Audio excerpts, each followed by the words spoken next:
there's trouble. When I used to go to Washington, it was, when I first started going, it always reminded me of a college campus.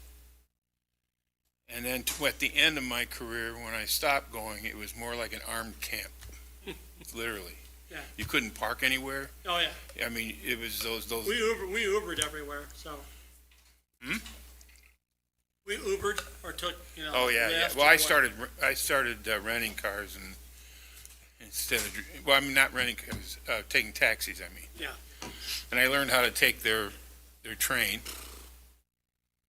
The metro there, it's very. I almost got arrested for trying to have a cigarette on one of those.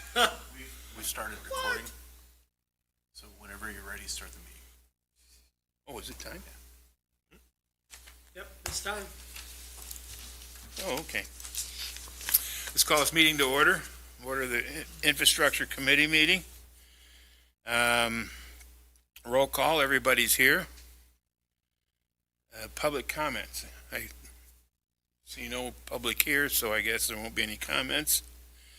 And the first thing on the list is the severe weather warning system. Is Lori gonna be here? I thought she was going to be here. So Alderwoman Lancaster requested that this be on here, and we currently have closed down the tornado sirens, or shut them down, and we've moved over to Code Red. This is more of a conversation, I guess, at this point of putting together a public outreach to try to get more people educated on how to register for Code Red, and download it, get an account, and so on.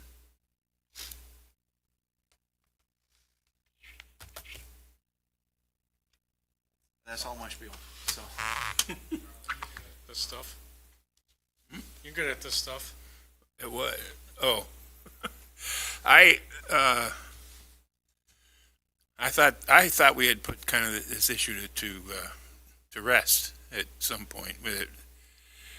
I mean, well, nothing is ever completely at rest, I guess. But I it seems to me that, but if it's outreach and how to use the new system is what the request is, well, I'm okay with that. There is a lot of help online to do it. When it first came out, personally, I loaded it into everything that I have. Anything that, said it would work, I loaded it into. And I don't know how many people have ever watched Pee-wee's Playhouse. But it's like when the first emergency came up, it was like when someone said the secret word. Every TV, radio, phone, landline, everything went off. And Word was tornado, yeah, right? Severe weather. yeah, the secret word was tornado. Yeah. And and it all worked exceptionally well. So I think, though, that, matter of fact, I ended up backing it off. I only needed it in a few things, it turned out. But if do you think, Lou, that we just need to put something on the website, for example? But we have done that. Well, we can do that. We can, like National Night Out is another place where we could push this, or any other city function, push a little more education as far as signing up. The school has their like community night, and the city's been invited to have a table there. We could, events like this, we could try to push more the Code Red and walk people through, like on the spot, how to activate it. Does Code Red have like educational trainings, stuff available, like flyers, et cetera? I think there may be some documentation. I'll give some input here. Every time there is a storm coming through the community, certainly social media ends up being like, well, there's a large discussion about there not being tornado sirens. The city has continuously promulgated that, Code Red is available. It requires you to opt in. You have to sign up for it because We don't know your telephone number, your email address, whatever, whether it's your cell phone, your landline, whether you want it to one email address, several, if you want it to be text. We don't know that data. So we put it into the city's newsletter that goes out with water bills. We put it on social media. It is on the city's website. There is a group of people who continuously misunderstand that Code Red, in order to get the city's notification, you, one, have to be a resident of the city because it's paid for by city property tax. Secondly, so you must be a resident within the city of Harvard's corporate limits. And then secondly, you have to physically go onto this website and use this link that gets you to the city's account to sign up for it. There is a group where there are several people who mistakenly think that there's an app, a phone app that you can download. Well, Code Red does have a phone app, but that is not connected to the city's notification system. You have to go to the website, the available link, in order to sign up under the city's website. You can also have the app, but in order to get notified, you have to sign up this way.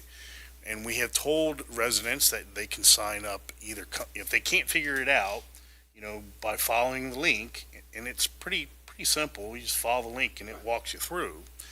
You could come into City Hall, you can come into the police station, you can come into the library. All three of those locations would help someone sign up if they could not figure it out. The biggest contingency that I see in social media is there's a bunch that just believe we have to have sirens, and I should state I have nothing against sirens. However, sirens as a primary mode of notification is antiquated.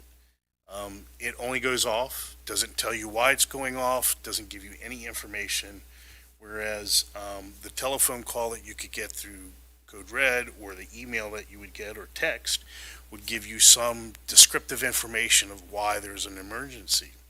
Additionally, Code Red can be utilized for more than just storms, and we have utilized it for high police activity when there was a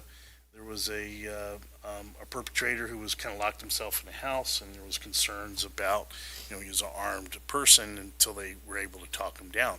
So there is advantages of having this beyond just tornado warnings. The part that also comes up is, well, there was a storm came through and there was a tornado warning. There was a tornado warning a few weeks ago that was within McHenry County, but did not include the city of Harvard. Harvard was not incorporated within that tornado warning area.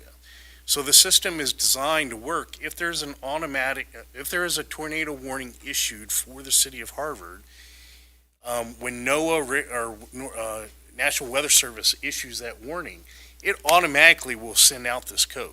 Police do not have to intercede. Beyond that, the police can request a activation of Code Red if they themselves see a funnel cloud, because there's not been, there wasn't an actual warning. So they can also contact to have Code Red activated. But we do not generally activate if there's just a thunderstorm coming. It's only if the police feel that, hey, this is pretty bad, we should send out a note. And part of that is because there's a monetary cost for every time we send an activation. Our current contract is set up by a number of minutes that goes out when it's activated. And that's basically a cumulative of all the various numbers that's attached to our account. There's currently over 5,000 registered users on the city's account. So while there's 10,000 residents, the vast majority of those are adults, so there's a portion that would be kids. But then I know I myself have more than one phone registered like you did, so it's hard to tell who is registered and who is not. But I do know that the vast majority of our community is registered. There's constantly people moving into the community, so we continue to update that via the newsletter, our website, and social media, taking extra steps like Lou has mentioned, where we might have a table we can certainly do that additional education. I just don't know what more we could do, other than send out a mailing, which would, we would need a budget for, to send a direct mailing to everyone's house to tell them to sign up. But I think, generally speaking, the system as it was intended is working properly. The question is, there is still a large contingency in the community wants sirens, and I think sirens are great as an additive measure, but I would far recommend people getting a NOAA weather radio versus us, investing back into sirens again.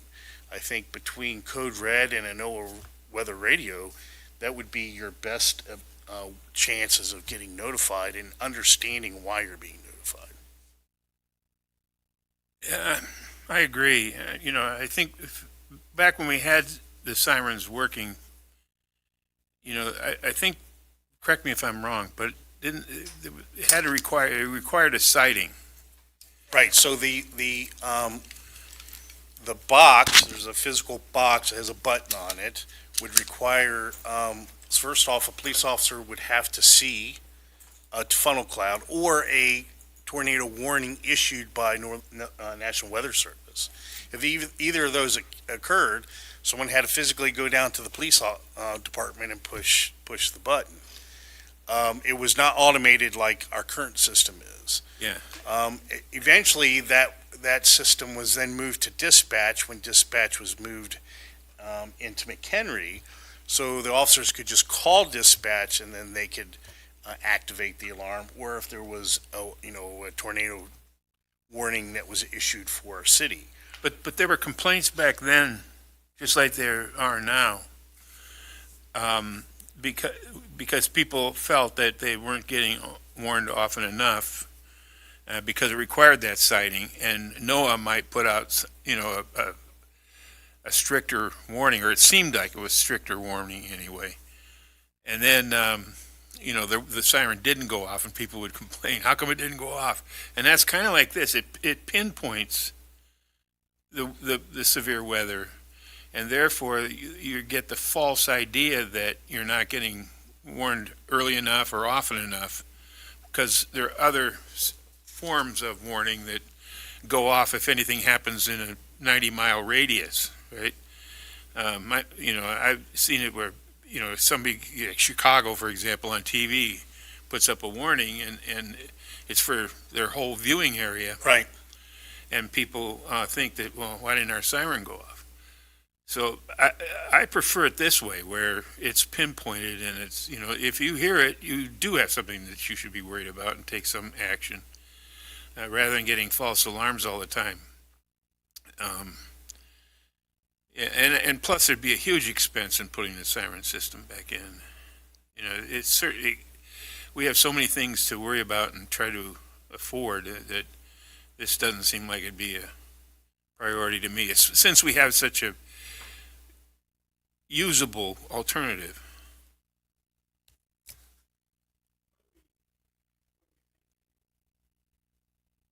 I don't know that cost. I think we'd have to get that from the chief, because I don't remember. I'm just curious. But I think it was in the neighborhood of $5,000, something like that, annual for what we have. If someone owns property in the city, maybe they don't live in.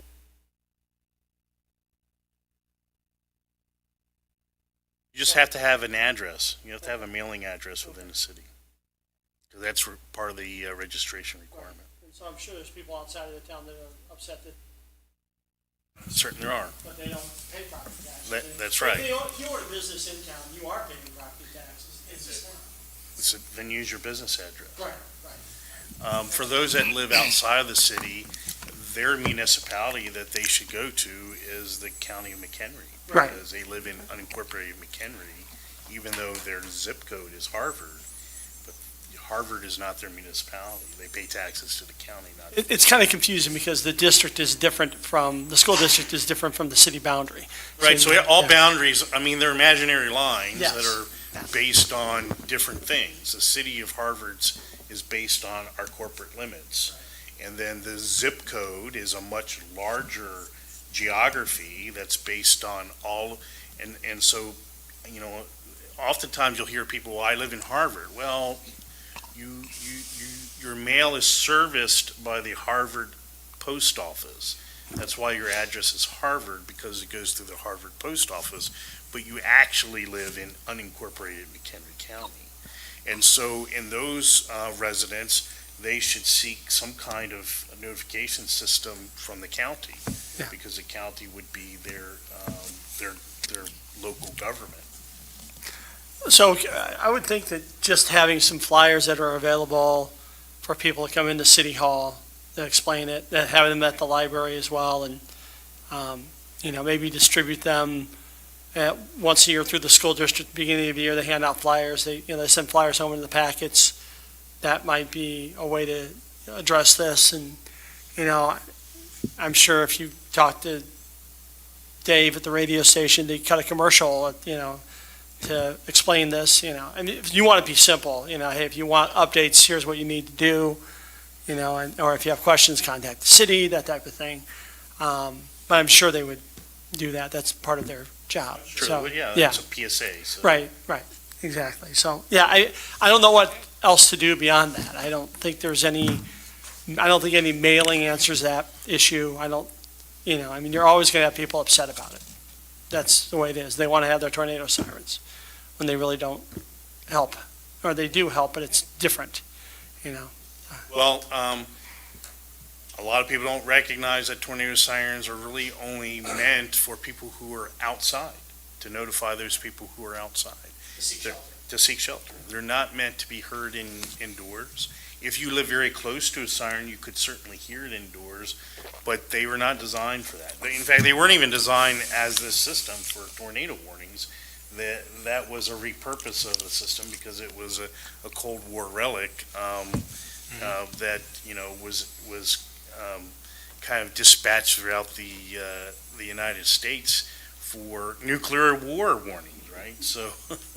And I'm not certain that, had there been an actual nuclear war, that the sirens would have really helped individuals very much at all. But I was taught to get under my desk in yes. school, like that would do any good. So certainly technology has evolved significantly since those sirens were created in the 1950s.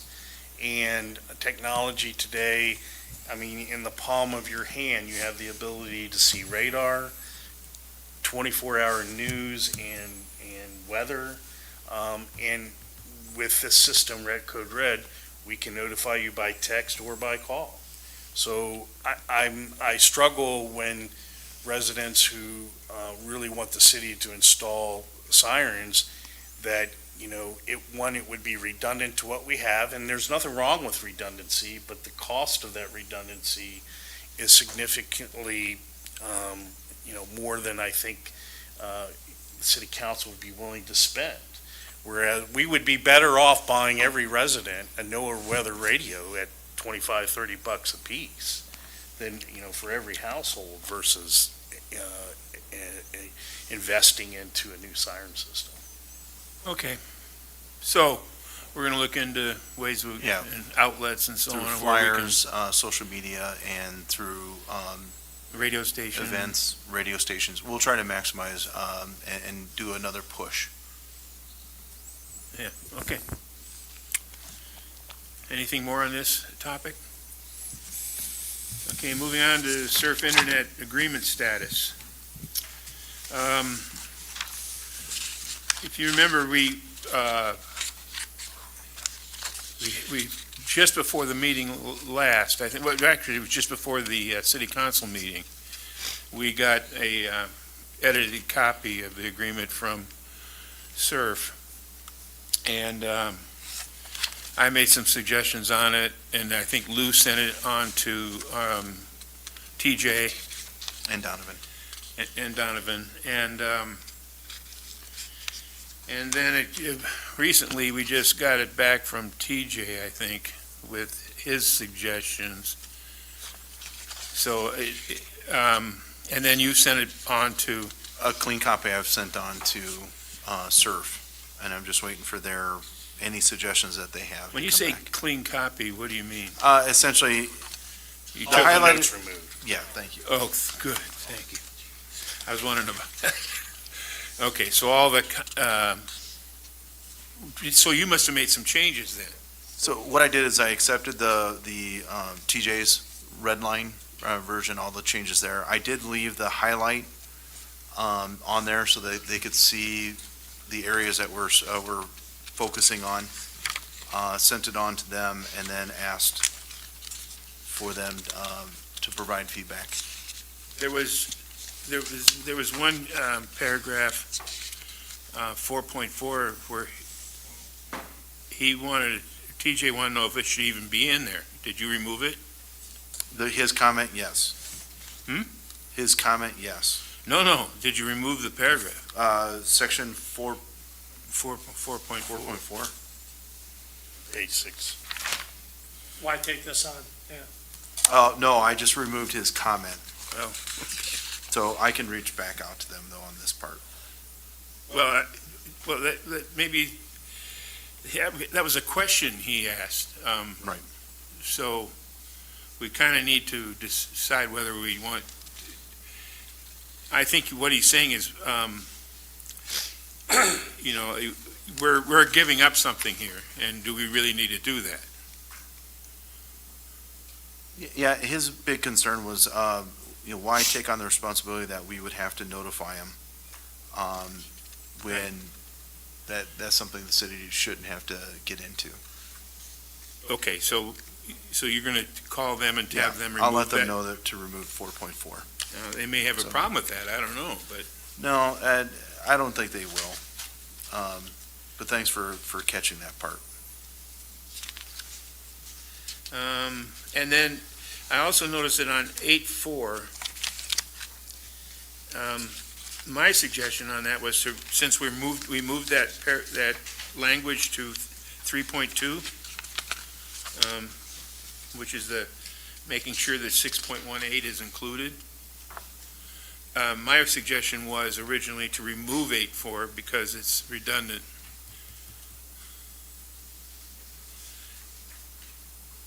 And my question is, but you sent it to him with it still there, right? Yes. It is redundant, and that's, therefore, I don't see them having a problem removing 8.4. Okay. Let's see if there's anything else.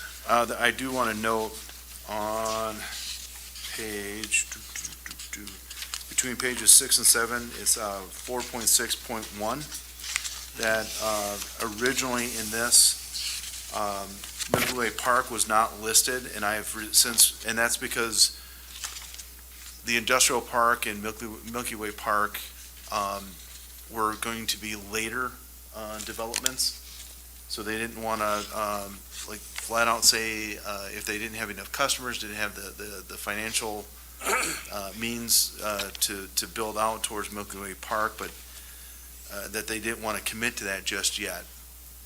Since then, they have come back and said, oh, wait, no, we've got a new model for out in that area that they want to include Milky Way Park. So that will be included in. Oh, okay. So it's originally not there. Oh, I see. In the Okay. copy that you have, sorry, in the copy you have, it's not listed there, but it will be in the final copy. Okay, well, that's good.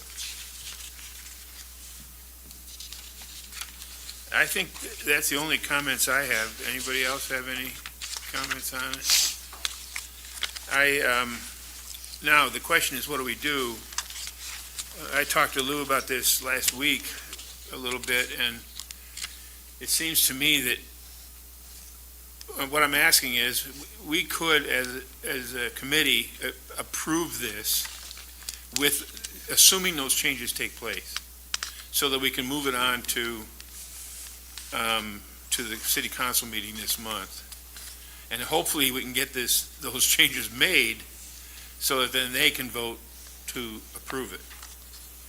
So, I'd like to make a motion that we do that we, approve this document as written with the changes that we discussed tonight. And with the idea that if SURF goes along with those changes, that then the city, we approve it to the city council and then they can vote on it. Discussion. I second that motion. Yeah, now we can Okay. discuss. You okay? So noted in here, TJ mentioned, page 3 at the top, we are not charging a licensing fee at all. And we agreed to that, but do we charge licensing fee? Do we charge for charter? I'm just curious, and I'm sorry, I'm forgetting, why did we decided not to charge? I don't have a problem with it necessarily, but from a consistency perspective, if we've charged licensing fees, Okay, we do, I think, So Charter has an exclusive agreement for cable. yeah, So and and it's legal for us to do that, except under this federal law they passed to get internet broadband out broader. I don't have the number of that in front of me, but it's why 6.18 is in our code. It's kind of an explanation of how that works with broadband for municipalities, fiber. And it's recommended not to do that as part of that, if we follow the letter of that agreement, the federal guidelines, it's not in there. And so that's what they pass along on every contract. Now, it's not enforceable. You could put it in, but the thing of it is that that's not how it usually goes. And we had this discussion, because I brought it up in the very beginning, that, out east where they put in fiber earlier than here, there were some pretty hefty fees. There was even a fee for those companies to pay the city for every installation they did, where there was a fee, a $25 fee back to the city. And it got so expensive and so on that it was slowing down progress, and a lot of they couldn't get started because of the upfront costs. So I think that's, and when it was brought up by them that this is kind of what's in that agreement that, on all the contracts, well, I folded right away and said, yeah, I don't want to stop this thing, so. Well, and one other thing, I would like to point is, even if you could charge the fees, we're also under section 4.6 gaining services that we ordinarily would have paid for. So it would have almost been a swap. Just an example is the pool house, and Jay, you could probably correct me if I'm wrong here. But just to run internet out there in the past was ranging anywhere between $8,000 and $15,000. yeah, that might be right.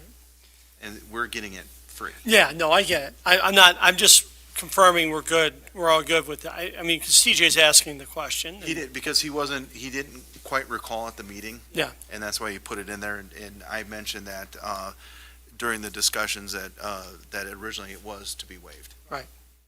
We have the library on this list too, right? Yeah, we have a library listed in here. It's, Yeah, the only, page 7, yeah. Yep. when I talked to Lou, the only thing I was worried about is having really fast internet downtown, or at the parks for that matter, because I don't think we need to throttle back those connections, because we don't want to hurt surf being able to sell it to residents in that area. Otherwise, why pay them? You just get on their Right. city. Same thing with downtown, really, right? Yeah, If so we're I- offering free internet, it shouldn't be the fastest speed. Yeah. In other It words, should be for casual use. yes, Yeah. exactly. Yeah, and Lou said we can adjust that. At the router, Well, it can't be a router, or, but it's an access point of some Yeah. kind. yeah. Yeah, but so we can adjust that, and then I was fine with that. Does the school district get a separate contract then? Are they getting their internet? They're on their own system. Okay. I think they have fiber already. Yeah, I'm just curious. I'm wondering if, Because I know they ran a fiber cable Yeah. between the high school and Crosby. That's another one that goes right through my front yard.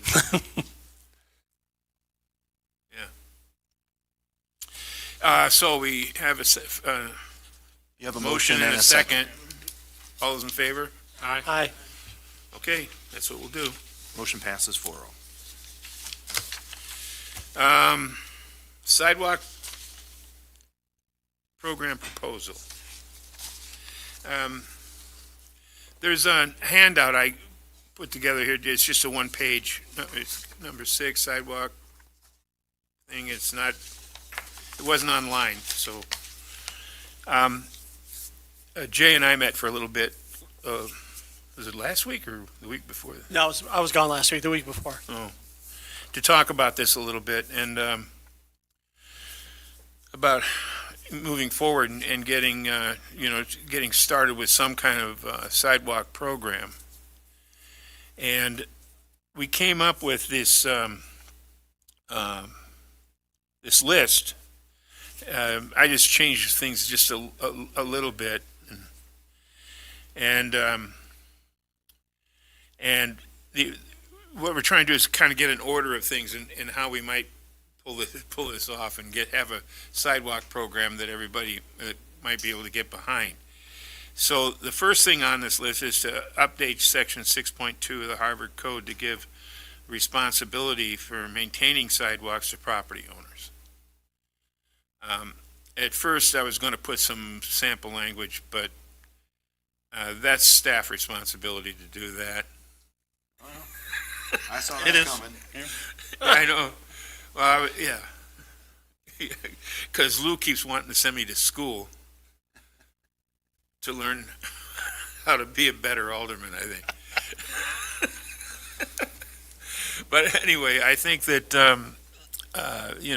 but to come up with some kind of language and for maintaining this sidewalks. Right now, what we have is a program in code. And that's the 66%, 33%. It's still there. And that's all that's there. So that would go away, I see. And then it's in under 6.12, how we flesh it out, I don't know, but something that says they're yours to maintain. Then to help move forward, we annually designate funds, perhaps a percentage of the 1% sales tax, but again, that's something we can work on as we go forward, where the funds might come from, to be set aside each year for a sidewalk repair program.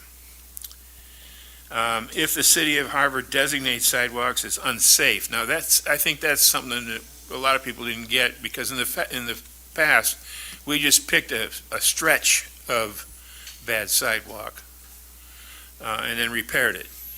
In this case, or replaced it actually. In this case, what we're talking about is working with the Community Development Department, and where they flagged sidewalks as being unsafe, that's where these programs would come in. And the repair needs to be to make them safe. It doesn't have to be, it doesn't have to be replaced. If there's only 2 sections of sidewalk, for example, that are, where someone came in and put a new water pipe in, we're going to have a lot of that, as a matter of fact, where there's a new pipe brought in, those 2 sections would be the ones that would have to be replaced, but, would have to be repaired. And and they would be able to just pay for it, or if that was a problem, they could apply for some of the money that's in this fund and for 0% over some designated time period to pay it back. And if it's unsafe and they refuse to do that, then you could cite them and even go through an SSA for that property and fix it at the higher rate, because we'd have to use city contractors and so on, and then charge them that way through an SSA. And I think that this would almost be impossible to do under the current adjudication system that we have. But if coupled with the new administrative adjudication system that we're trying to put together, this has an excellent chance of working. Prioritized by need, property owners would be able to borrow from the sidewalk fund at 0% for a designated amount of time, and the SSAs would be implemented as an alternative. They could choose that too. Well, maybe. This is just kind of to lay out a possibility and how we might approach it. Create an extreme hardship program for residents unable to secure funding. This is hardship cases and so on. And, Public Works could, as funds and time are available, help some people out in some cases where they would just repair a section of sidewalk as part of their normal annual budgeting. And then Jay added these questions to this about, what do we do about businesses, especially downtown? What about property owners who want to add sidewalks to existing properties? In other words, they just don't have them now, but they want to add them. Would we include them in this kind of a program? And then what about a property to which a city wants to add sidewalks? In other words, we want to add sidewalks for some specific purpose. In other words, to get from point A to point B, I'd have to go through someone's yard that doesn't have a sidewalk now. How would we handle that? And it's, just on that one, for example, that would be the same as what we're doing now, right? It would basically, we would make that a program that we want to do and budget for it and install it, I think. And there's going to be some of those cases, I think.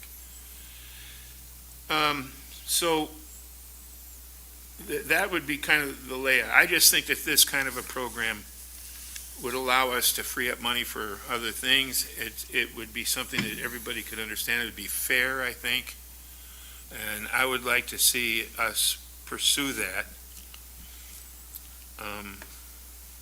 So any comments? Well, the benefit that we talked about from the residents doing their sidewalks is they're not paying prevailing wage.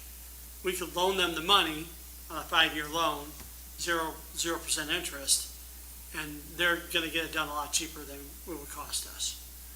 And, the work that Rob, and, we talked about the extreme hardship there, we got an older couple on a fixed income and they need to replace their sidewalks, and we're talking like, once or twice a year, have your guys step in and handle it, instead of, making them go through a loan process, because they're not gonna be able to pay for it, but they might need to get done.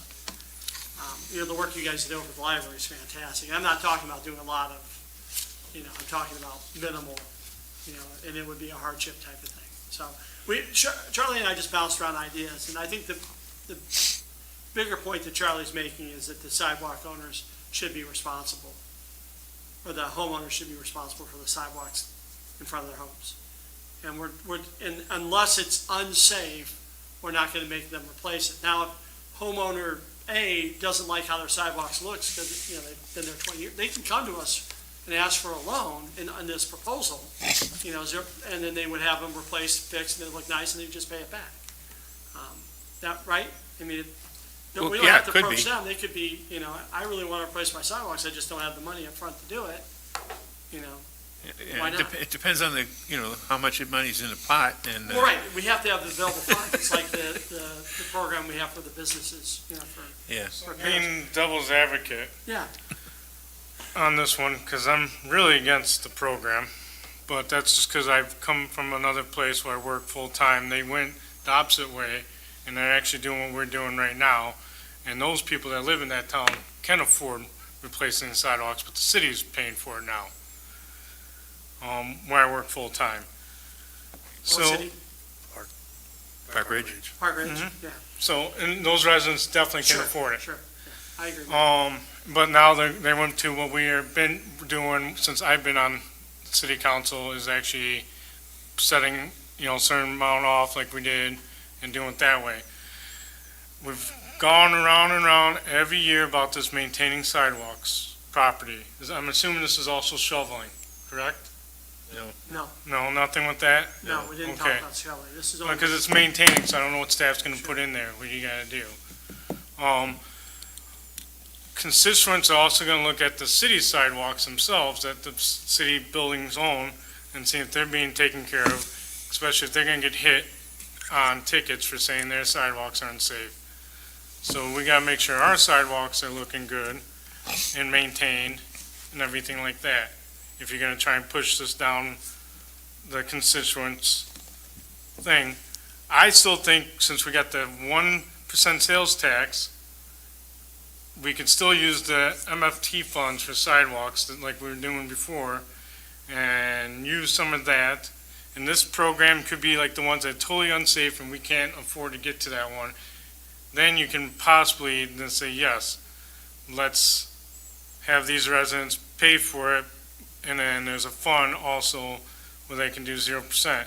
Because then if we're doing sidewalks, we should put driveways in here too. Because once driveways get unsafe and they start, getting unsafe and they start turning the gravel again, city's gonna mark them on that saying, hey, you need to re-blacktop that driveway. So there should be a 0% fund on that one if we're going with that. That doesn't affect anyone but the person that uses that driveway. The city But if hit, if they have a sidewalk going through their driveway and that's bad, then, yeah, and it's dangerous, that's the point. And that, I'm either way on this. I just think we need to at some point make a decision what we're doing. And there's very limited, if we just say we're gonna continue the program that we're doing $100,000 a year to do sidewalks, it's very little we're gonna be, over time. I understand. And you're talking about adding to that, if someone wanted to do their sidewalks, but they're not in our area, we would offer them a loan. I could see, I could see that. But we're different than Park Ridge. Yeah. We're definitely different from Park Ridge. But you gotta remember, those people that live there can afford to do the sidewalks as well if I they really agree. want to. I agree. What I was going to recommend is that we don't try to do this all at once. Right. And I think the first step is to allow staff to take a shot at rewriting 6.12 with this in mind, and start there. I think this is a committee of the whole discussion. I think that all of us should be in on it. Well, wait a minute. We can recommend that staff do that and then vote on it at the city council meeting. That's everybody. Oh. Right? We don't have to go to a committee of the whole for that. It won't take that long. I hope it wouldn't. It would be a whole 4-hour meeting. What are your thoughts? So maybe when we get into more detail, that could be the case. I'm gonna make you jump in here. Hang off and get yourself in. Is he steaming? Well, I kind of agree with Matt. I also am, I guess, hesitant to use the 1% for this, mainly because I know that just as far as roads go, with the 1%, we can do what we want. We don't have to follow MFT guidelines with regards to exactly what, say, asphalt mixes, if you will, that we Right. have to use, right? So to maximize those funds that way, we want to keep that in-house. So, but on the same token, I agree with Matt with regards to the, MFT, since, the $200,000 or something we get for MFT every year, we want to slide a portion of that for this. But I guess, Rob, do you know for MFT, is it use it or lose it? No, Or can you carry that over? can you hear me? So MFT, you can carry it over. It's been our policy since it was zero-based budget, to try to use everything now. But one thing that, to add to this conversation is not just the MFT, but the 1%. But, and I'm sure I'm going to get a text one way or another on this, but I believe we already use about $100,000 or designate about $100,000 out of general fund for sidewalks. And so what you could do is dedicate that $100,000 towards like a loan program, in order to urge people to get their sidewalks done. Yeah, no, and I get that, now I'm assuming with the sidewalks, they all have to be built to some standard, right? They can use, they don't have to use prevailing wage labor, Correct. but they do have to still be built to ADA. a standard, Yeah. right? Okay, so,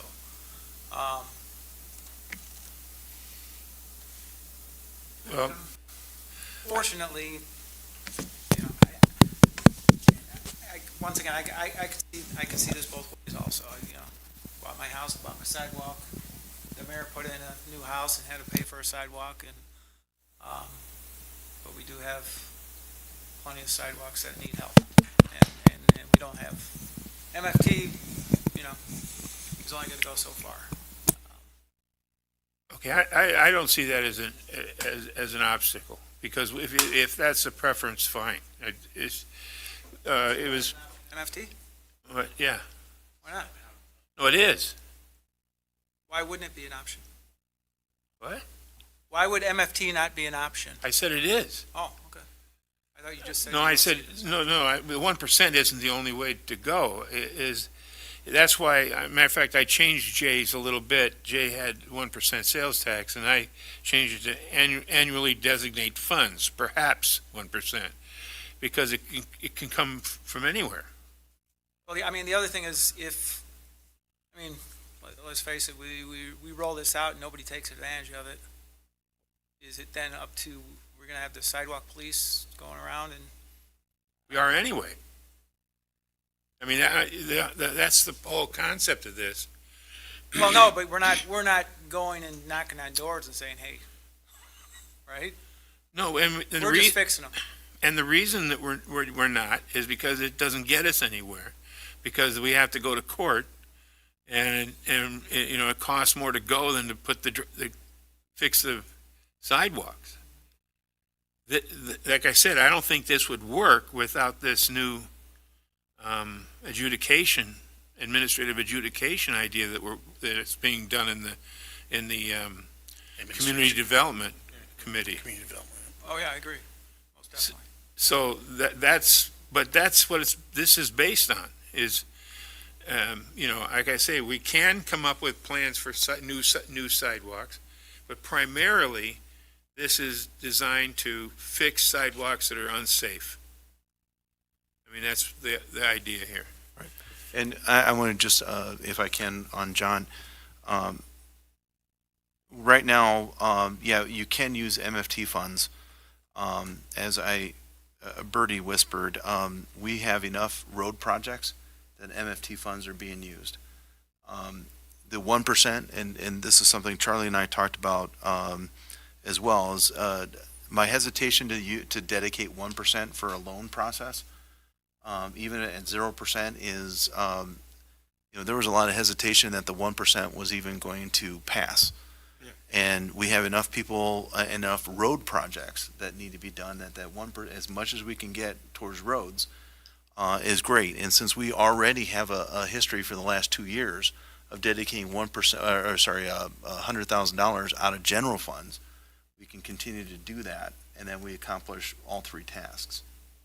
I would like to point out that for every dollar that you put towards sidewalks, that's one less dollar you can put towards roads.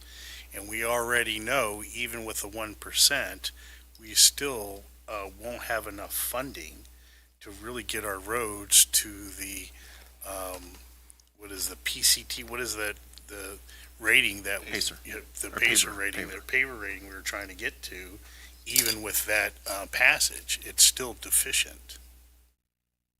Well, I mean, if we're already, we've allocated $100,000 out of general funds, we can continue to do that. I have no problem with that. But the larger decision here is what Charlie put on the table at the very top of the document. Who owns the sidewalk repair? Okay? So it sounds like Matt says it should be the city. Sounds like John might be saying it should be the city. You and I are saying it should be the resident. That's why I'm saying I don't think the four of us can make that decision. I think that's why it's a committee of the whole decision. I think the city council needs to make that decision, not just us four. I mean, if we're going to be blocked, I mean, nothing changes if we vote on it right now. You and I vote yes, they vote no. So, That's So, So- what you can do is similar to what Charlie was mentioning, is you can, with these parameters, and these parameters can be tweaked in either direction. At least with these parameters, you give staff an opportunity to draft something up to maybe help the conversation come to a conclusion. So, yeah, and that's fine. I don't want, okay. So we can't even vote on this. I mean, the whole idea of this committee is to make recommendations to the city So council. if we vote on it, though, I think we're going to vote on that specific part. It's going to be 2-2. It won't pass. If we're your recommendation, if you make a motion and I second it, you and I vote yes, they vote no. Well, let's take a vote and find out. I make a motion that we just approve the first bullet on here, and that is to have staff put some language together. And I'll second that, Charlie. Okay. No, Any more discussion? about the very first bullet point, the first note. Update section 6.12 of the Harvard Code to give responsibility of maintaining the sidewalks to the property owners. Right. And and I've seconded your motion. Yeah, any more discussion? Vote. I say yes. I'll just call it around. Oh. Gorman, Yes. Perkins, No. Schulz, Yes, Lavallee. No, Okay, there you go. so we're done. We won't do anything. But Well, you can still direct staff to draft something How? based on these parameters. That's what we just voted on. no. No, you voted on the first point. Yeah. Whether or not it's the residents or the property owner's responsibility. But the rest of these points, the staff can still draft something to come back to I'd like to see how it looks. Yes. Yeah, Yeah. no, that's fine. No and problem. that'll help move this conversation along, especially when it gets to the committee of the whole. Frankly, it doesn't have to go to the committee of the whole. We could just go straight to city council. I mean, it doesn't have Well, to. it'll come back to us. We'll review it again, and then we can pass it on to city council. I think we need, I think we can review it again. Yeah. Like you Yeah. said. Sure. I don't think committee of the whole, no. But I think Matt and I just want to see what it looks like. Okay. So we'll draft something. Before we say yes, All right. if we say yes. Charlie, there's good pieces in here. We just have to figure out. Let's see what we I'm not get. saying no. I'm Yeah. saying let's hold off a second. for now. Yeah. No for now. I guess the part I don't understand is that having the homeowner take responsibility for the sidewalks has nothing attached to it. It doesn't say any of this other stuff. And all we were going to vote on was that. Not how we're going to pay for it or who gets it fixed or any of this other stuff. And you're saying we can't do that part. Right, they're saying right now, without seeing what this But program. again, there is no other part. Just that. But in. I think though, once you say they're taking Because of- responsibility, then they are agreeing, we are doing the rest of it then. I think they just want to see what the end product may look like before they make a permanent decision. So to help you out, all you need is direct staff to draft a program based on these parameters. I'll let somebody else go ahead and do that. Okay. Because none of this makes sense to me anymore. Well, let's put together a document that we can review at the next meeting. These are just suggestions that you and I. Yeah. No, Are you directing staff? Yes. Yeah. Are you? Yeah. I'm good with directing staff to. You don't have to vote on it. You just No. need one person to say direct to staff. Yes, that's Thank you. correct. All right, we will draft something. Okay.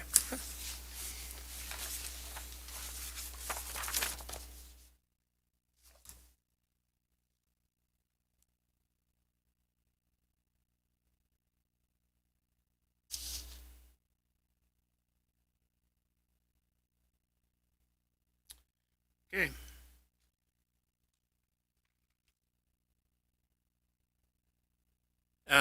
Any update, Lou, on any staff update on current proposed infrastructure projects? I'm going to turn that over to Rob. You want to sit up here then? I Here, would think you that can prob- take Lori's spot. Sit in Lord's spot. Or Dan's spot, either one. Whatever. There you go. Find a spot. No problem. I'll be able We to have hear a you. warranty on this equipment? I'll be able to hear you really well. Yeah. So right now, one of the only major updates I have is that the contractor Geske Paving for the Diggin Street project has deferred it a couple weeks. They were originally supposed to start middle of August, beginning of August, and they had to defer it due to all the rain we've been getting. So they moved the start date back to August 28th, 29th. And then similar to that, the water tower, downtown water tower, was originally supposed to already start on repair work, but McGuire Iron needed to push it back because a project they're currently working on required a little more time. And correct me if I'm wrong, but I believe it's now pushed back to the 20th of August. So it got pushed back about 10 days. As far as the road program goes, we have all the spots selected. Gary's putting together the bids for the MFT funded crack sealing, routing, and the skip patch locations. And then we will have a separate bid for the rejuvenation, as that is just general fund.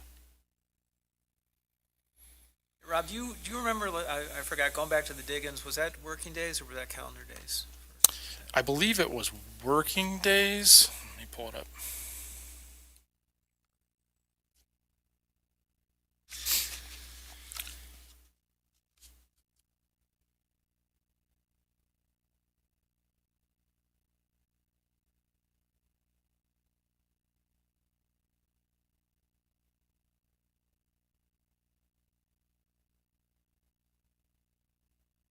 It's difficult to search Diggins Street when the Diggins is in the It's signature of every city hall email.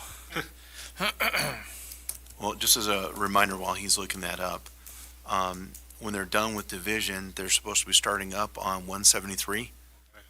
And when they're done with 173 heading out of town east, off division, that the requested 2 crosswalks, the state will be putting in. Yep. I mean, painting in. They're going to be putting So that should help signage in the crossing in there, and then also as part of our $5,000 in-house sidewalk program, I've started identifying with those crosswalks going in over there in that area with like Garfield. There's a couple spots on Garfield that have missing sidewalk sections from previous water service repairs and just some general rough spots. So I think right now I've got about 130 feet or so of sidewalk that I'm going to aim to replace in-house. Are they going to be doing, the state's going to be doing division or Diggins all the way, or not, sorry, 14 all the way from Sullivan's to Six Corners to the, No, what you've seen, so the US 14 will be done from Brink Street all the way up to Crowley. Yeah. And 173 will be done from Division Street out to, I believe it's Grant, Okay. right in front of the church. Where it so they're not becomes doing concrete. any more, they're not doing any more grind? No, Okay. they already they've restriped it. They've already, that's where they're done there. The only thing that they will be doing now is they put all those new nice striped lines down, and then they're going to destroy it because they're going to do the bridge. Yeah. South on 14. And then some construction that's coming up. It's not city related, but it does affect traffic flow, and that's Flatiron Bridge. is being raised more or less so that it's up to about out of the floodplain. It's going to detour some traffic along Airport into the city, and part of that is we made it very well, or made them very well aware that traffic will probably increase during milk days next year, and so to put in a light or something to help with or a temporary light, or at least some signs to help people understand where to go, because we'll get that increased traffic flow from the southwest direction. So that bridge is being done next year?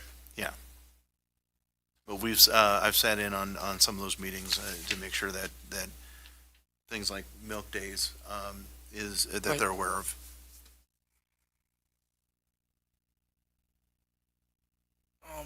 I know, Lou, I think it was last month, I don't know, you talked to Rob about that by the streetscape that we did last year, about that one little patch with the concrete. Yeah. You know, we talked to Rob about that, and if there's any, if he's able to do that, if there's any funding. The The one that you said you could just, cast itself. There's one street that from the old one, but it's right next to the new one, so it's a chunk taken out of the border of the crosswalk. oh, the ribbon curb. Yep. Yeah, we would just. I would probably just put like a hydraulic cement in there or something to patch that up. Just so it doesn't keep getting broken down and be a bigger problem later on. Rob, do you feel fairly confident, though, if we have smaller sidewalk projects like you did at the library, you guys can handle that stuff?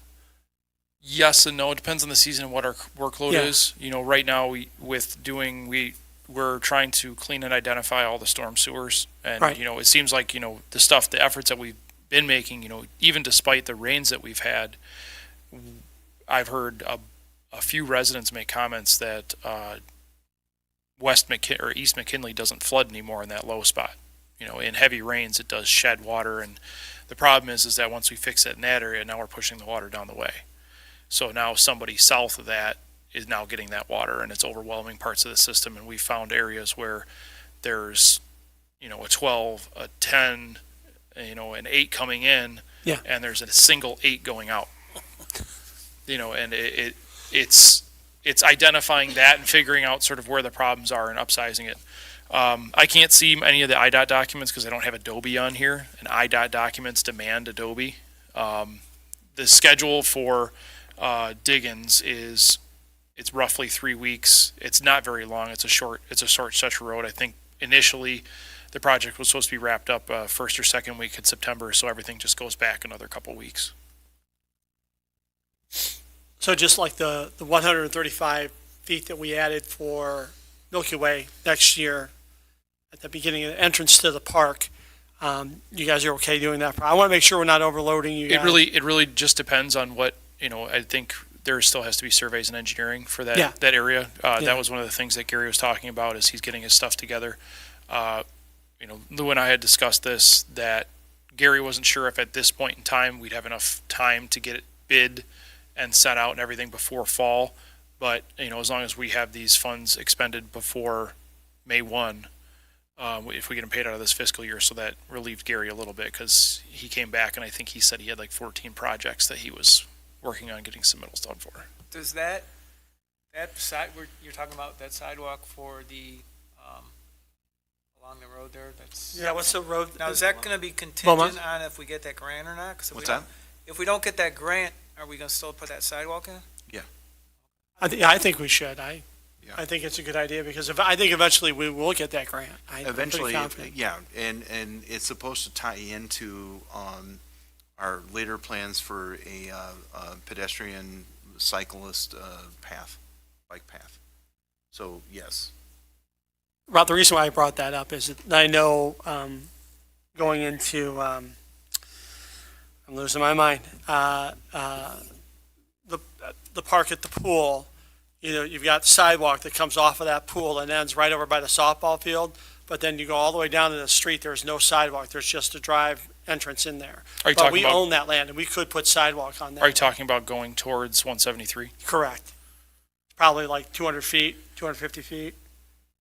The problem, at that point, it would be, if we get it anywhere near Yeah. IDOT, All right, that's gonna be, they're gonna need something across the street to, accept, they're gonna need ADA crossing north and south, and then you're gonna run into, yeah, Park but how do you Point. do that with that entrance to that property over there? There's Right, no- and there's that's- nothing, there's no way to do it. And that's the issue, unless you just direct people to come up on Garfield. If you're gonna cross, you have to go to Garfield, cross there, and Right. then walk over to the park through that way. You have a very wide, I think you have, a turn lane and wide shoulders. I can't remember what IDOT's rule was on refuge. I think you can only cross 3 lanes. So they might have to be bump outs. It would be significant engineering. And then Park Point would have to lose their landscape islands on either side, which I think has been a point of contention in the past. I'm just, I was just bringing that up because from a perspective of Lions Park, there is no sidewalk entrance from that 173 side. What if we came up 15 feet short, just cut over to the road? Absolutely, but we would run into the same situation where, similar to Airport Road and Marengo, where we had that sidewalk, IDOT's been very specific, like, you can't just terminate a sidewalk, and you're gonna have to put signage and something to stop bicyclists and all that. Yeah. Yeah, but we don't want to work with you, IDOT, because you're too difficult. Don't you talk to them, and they are moving faster than they've ever moved. Yeah. I will have some stuff there's no space here for new business, but I want to talk about the bridge. Sure. And on the other stuff that we're talking about, I was reached out. I'm still waiting on prices for the South Howard water main. We finally got IEPA to give us the permit and everything like that. I'm waiting on a few contractor prices for the South Howard water main extension. We ran into, we had to get permits and engineering, and then in engineering, IDOT said, well, your water main's too close to the sanitary sewer service, so now we're going to have to, in addition to the about 66 feet of water main, we're going to have to replace 25 foot of private sanitary service with a water main quality pipe because of how close they are. The only other thing I'd like to add is, here soon we're, staff and I have been, working on some policies,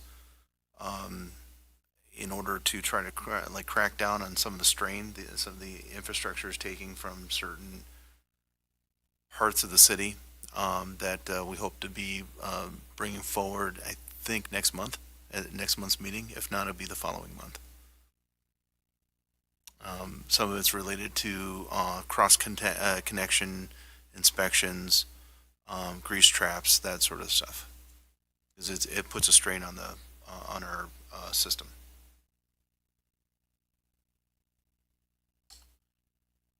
That's a preview.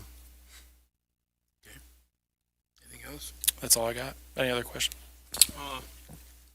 Do you have the roads yet that he's putting out for bid? Because I know you had a bunch last meeting, but you didn't. It is the list that was from the last meeting where we kicked off third. And then I think this body or the council decided to throw, I think it was like $5,000 at any additional skip patching, which it'll be easy to find additional locations for that. Yeah. Or it could be one of those things where we just kind of hold off to see what's left, and if it's a bad yield and things are pushing out, and we, rather than take away locations, we have a little bit of a buffer. Any other questions? Okay, moving on then. Strategic vision update.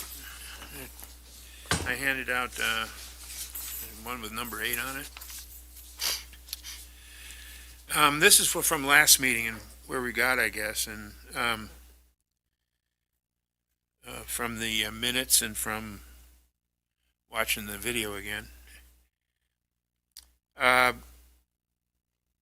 And the actual bullets on here came from the vision. So these are things we already agreed to as a committee of the whole. And now we're trying to come up with how we're going to make sure that it happens and track it and so on. The first one, complete a citywide infrastructure study to establish replacement plan for streets, sidewalks, water, sewer systems, and trees. And that's non-public trees, I think, right? Or is it public? Public trees. Right of ways. It's whatever the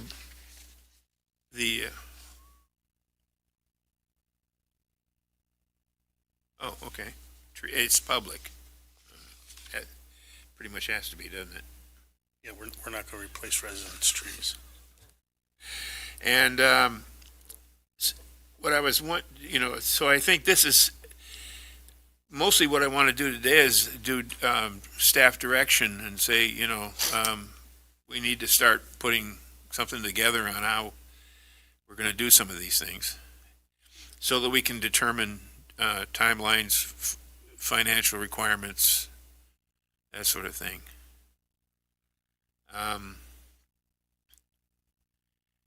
Or what it's going to cost to do a study or that type of stuff. So I think that's what I'm going to try to accomplish. And you can use this, Lou, as a kind of a guideline. Launch complete communication plan to share the street improvement plan with residents. And I think what we talked about in this one was blog incorporating text, video, voice, preferably part of the city website software. So that this is where we're going to at some point meet with Civic Plus and someone else, I think, and find out what that's going to take. Seek new funding sources, e.g., for example, grants so that the pavement program management goals can be met. The mayor alluded to it earlier. Grants alone will not be enough. The 1% is alone with grants is not enough. If we want to accomplish our paver goal, which is get a score of 52 across the board, we're going to have to look at other possibilities. And so what I think we need to do here is do some kind of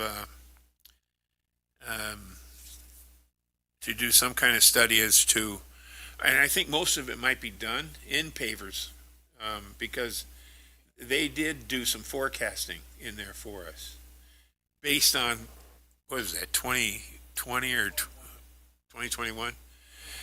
So there might be some changes in it, but so we need to dig that out, bring it to our level, and then so we can look at what we may have to do, and then take that to the public in some way and say, if you want to do this, this is what it would take to do it, and do some sort of general obligation bond or some funding method that will get us where we need to go, because otherwise we're kind of pretending, I think, if we think it's just going to, unless we get some monstrous grant.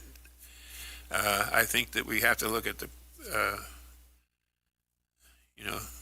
practical side of this and see if the citizens are willing to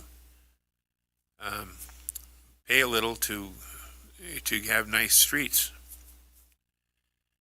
We kicked the can down for so long that this is painful, but there's only one way out, in my opinion, and that's to do the work and pay for it. Well, they already agreed to pay for it, pay more for it, than the 1% sales tax increase. What? The citizens of this community already agreed to pay more to improve our roads with this. Yes, right? absolutely. So going back and asking for more might be. But Yeah. Without us doing anything yet with the 1%. I think we need to, as Matt said, do something with that 1%, show that we are responsible with their money, and that we're, taking care of what we can take care of with that money. But to your point, Charlie, that's even with the 1%, say an extra $1 million, we're still 5,000 years away from being where we need to be according to pavers. And what, they say $5 billion, I want to say?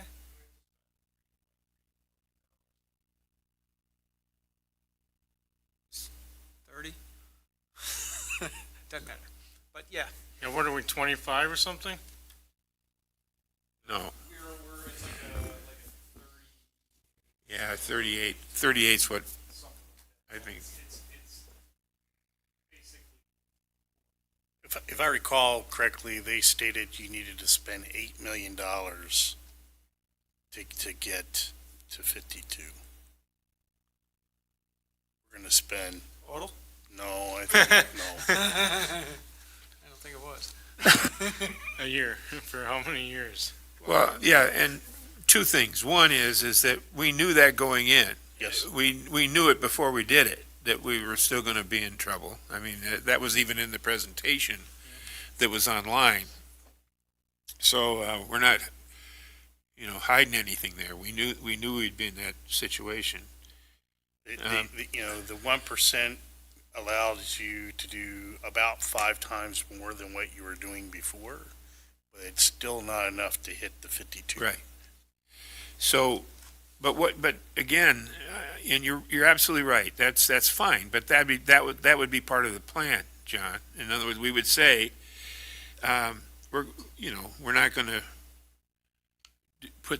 implement a new tax next fiscal year, but at some point, this is when we would have to do it, and here's what we're going to get for it.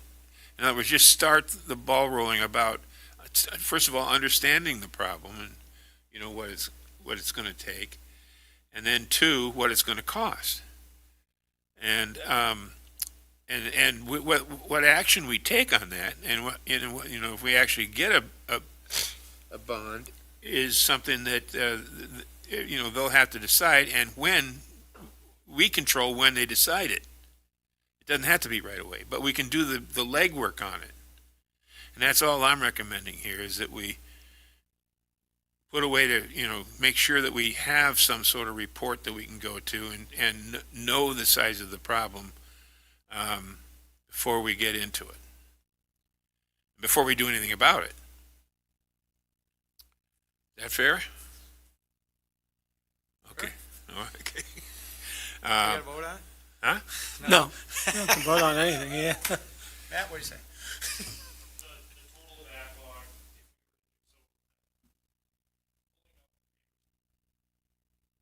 Five-year layout. Backlog and PCI of 76.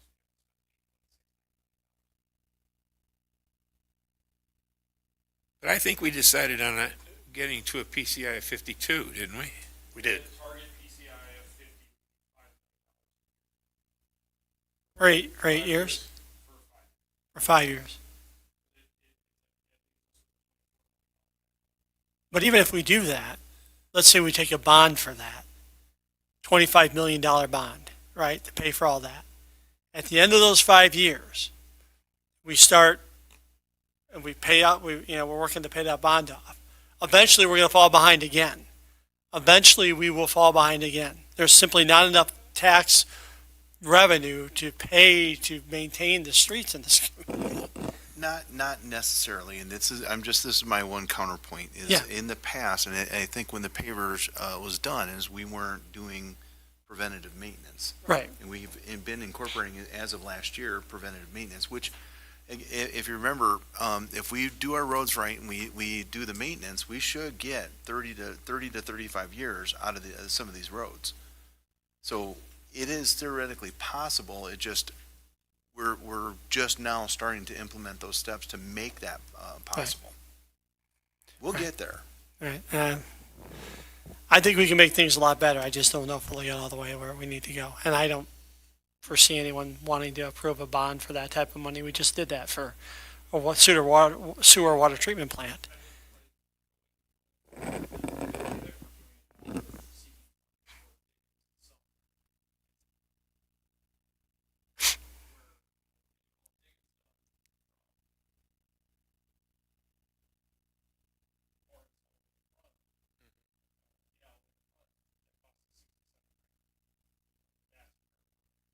Right, all right. That project in itself, you know, we're talking about doing front Sumner, Diggins from front all the way to Sumner. That's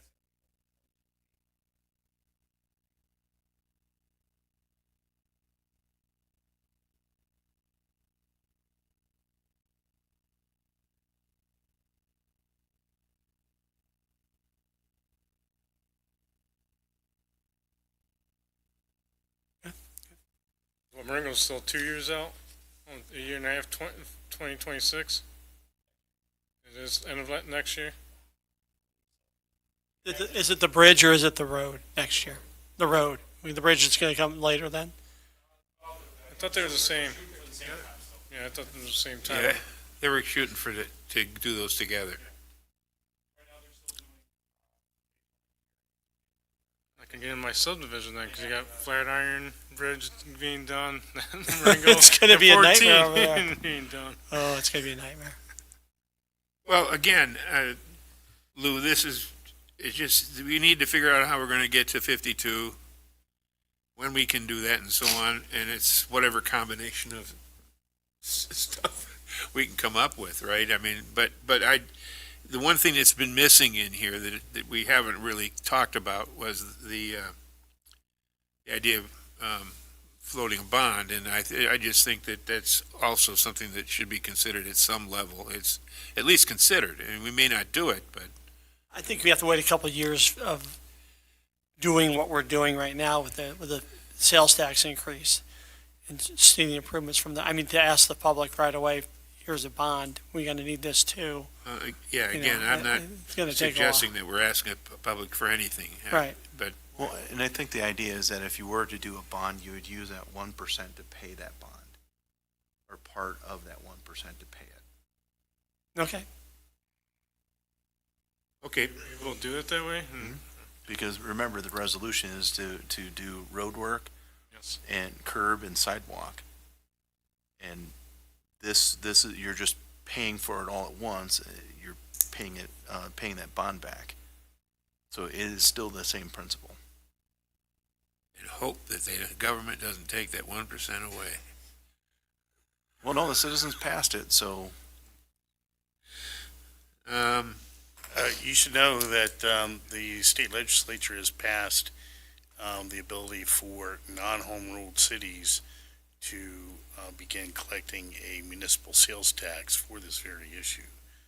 So it's not as robust as our 1%, but they are allowing, instead of having to go through referendum like we did, non-home ruled cities can now incorporate it by passing an ordinance. And that's part of the grocery tax that they repealed, Yes. right? Well, they're separate things, but they happened at the same time. Right, that was the trade-off. Yes.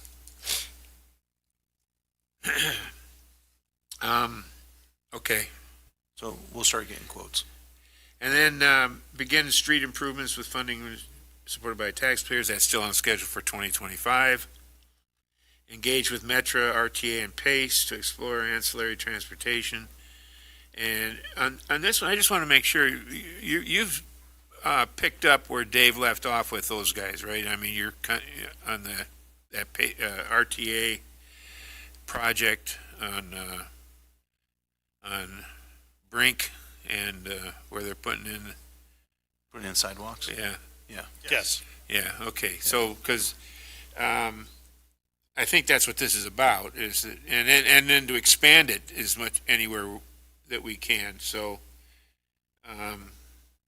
yeah, it just, to keep meeting with them, I think is what we were trying to put in there, to keep that relationship going, because there is some, pretty good money in there that, is available. Establish downtown wireless access and hopefully Surface solved that problem, so we don't have to really spend a lot of time on that. And then I also include the project, or the progress milestones that were included in the vision. Infrastructure, plan in place by 2025, so that's pretty aggressive. It just even to get a plan by 2025 is pretty aggressive, but that's the first part up here. That's kind of our deadline. That's what we were supposed to have a plan in place. Street improvements increased by 3x by 2025. That'll be easy with the 1%. And then road maintenance plan in place to achieve a PCI of 52. And then initial work on Regional Transportation Authority grant complete to provide better access to transit. Sorry. Wireless access is available downtown and wastewater. This is where we really need, Lou, you and I need to sit down at some point and fill in some water wastewater infrastructure. Because that was added, it really wasn't in the vision, but I know you have one, so we need to kind of capture that, I think, so that we can track it. Things like updating the water towers, televising Yeah, pipe work, the extension of water mains, things like that. smoking the sewer system Yep. and the improvements to the infrastructure itself, where we're trying to get full loops around and Right. all that stuff. So going back to, Lou, a point you made about the bond. So what we could do is, and a bond, what we could do is take out a bond and then use the 1% tax to, like, we take out a $20 million bond, $1 million bond, use that 1% sales tax to pay for it over the next 25 years. Yeah, however long the bond is, yeah. But the only thing we're losing there is the percentage, the percent we're paying under that. You can do that. The problem that you run into, first off, when you do the bonds, of course, you got all your fees that go Yeah. along with it. It depends on what the interest rate is. And then keep in mind, you're locking that in for however long Yeah, the right. bond is. So if you say, $4 or $5 million, let's say a $4 million bond will probably be around $500,000 a year between principal and interest. You're now taking a huge chunk of that 1%. Yeah, and right now we're on pace to have collected between $900,000 and $1 million. Right. But keep in mind that's $4 to $5 million bond at, and I'm quoting an interest rate. I haven't checked the bond interest rates in a while, but I'm quoting an interest rate of firm about a year and a half ago. In fact, I do have a meeting with Bob Vale, our bond broker, later this week. I mean, it's an interesting discussion, how much value of our money do we lose into the fees and, And this is something Bob and I had already Yeah. talked about when we were even talking about interest rates, or the 1% Right. as a possibility. Just so, similar to what you're saying, just so we have as clear a picture as possible, or all the information to make a good decision. thank you. Anything more on strategic vision?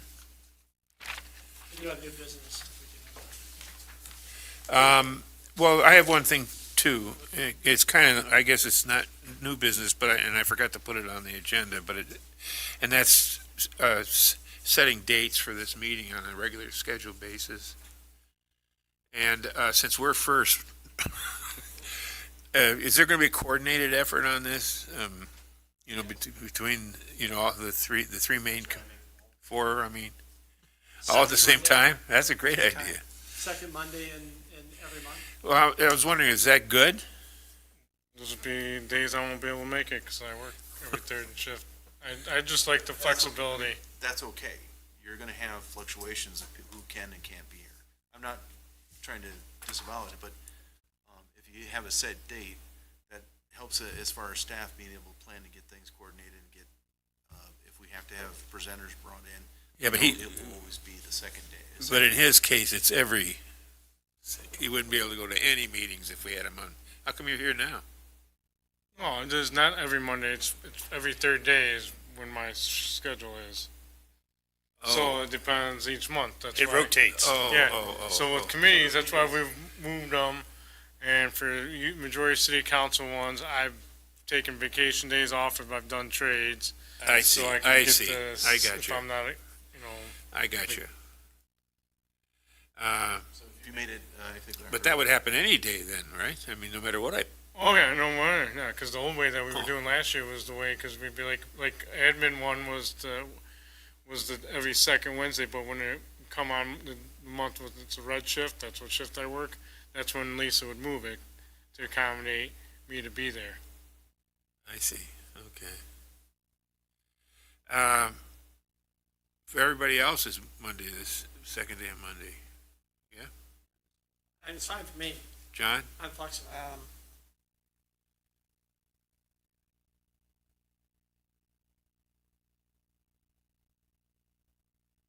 Second Monday. Yep, second Monday works for me. Go for that? Okay. That's what it'll be. Yeah, because you're chairman, you can set it. All right, second Monday.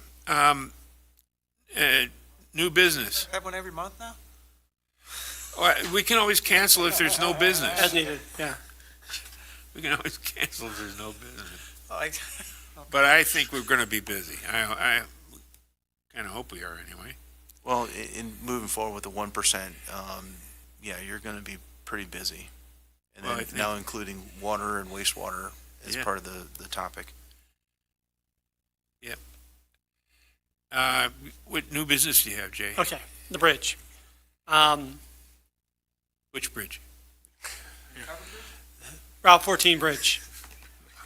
Couple things.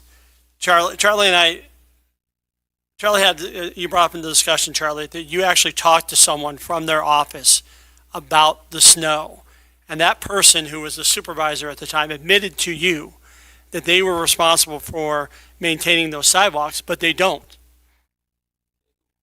The state of Illinois. Those sidewalks are never clear. So I would like either, we need to move forward. We need to put pressure on the state to, and it might amount to nothing, but we need to show our citizens that we do this, and we need to let them know the state is responsible for this. They're the ones not doing it. Here's who you call. Here's your state rep. I think we should pass a resolution as a city council that says we demand that the state maintain this bridge going forward, leaving at least one side clear for people to cross it. That's one. Number two, we demand that the state maintain the bridge as in, like during the summer when there's weeds. They should take care of that.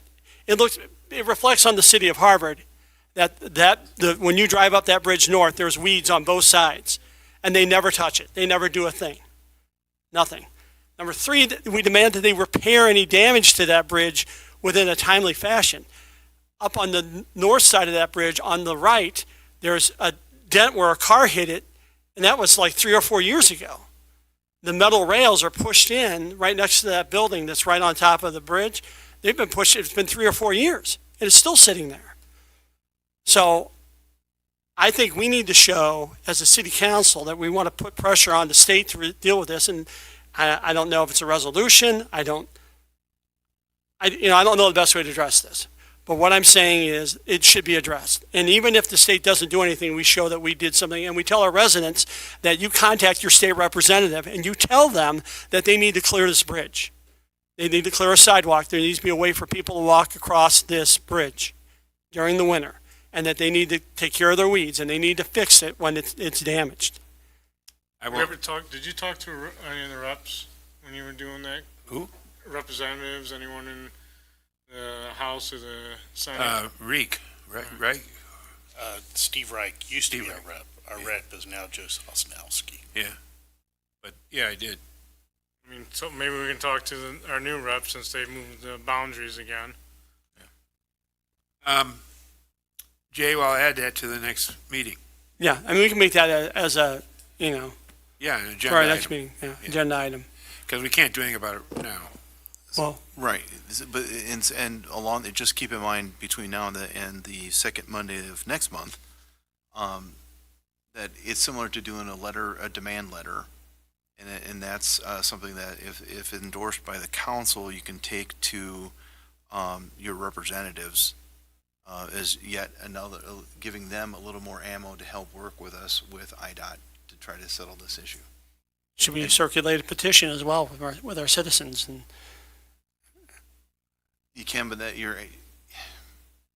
Yeah, it starts to get a little more muddy. Yeah. But Yeah. the fact that the council itself, supporting, such a letter or a demand, gives it more weight. Cause yeah, it's an elected official thing. Right, okay. So we'll put that on the agenda for the next meeting. I mean, I never really understood how it worked because it's the state who has the responsibility, but it's the county that does the work. That's because You know, the state basically contracts the county to Right. do that, So, because we're so far to the north. so I don't know if it's a miscommunication between this, you know, or the county's cutting corners. I don't know. Well, honestly, I don't think there's, this is something, I don't know everything that was done in the past, but I with the new approach that we've been taking on things, I think we're kind of greasing the wheels already to try to get more help, from the county on smaller things like this.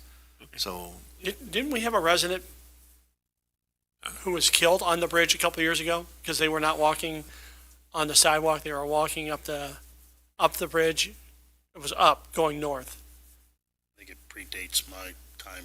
No, this happened a couple of years ago. I have to check this. I'll see if I can talk to Tyson. get that date, Yeah, that would be helpful. yeah, I mean,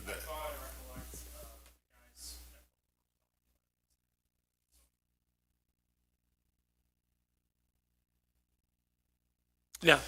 Oh, I do recall this, yes. Yeah. Well, the bridge is not, it's not lit. I mean, it was set to be lit. It had lights on it. It's a walkway that's really unsafe at night. You know, because you have drivers going along it, and it's not ours, but it reflects on us. So, anyway, let's just put it on the next agenda and we'll jump into it.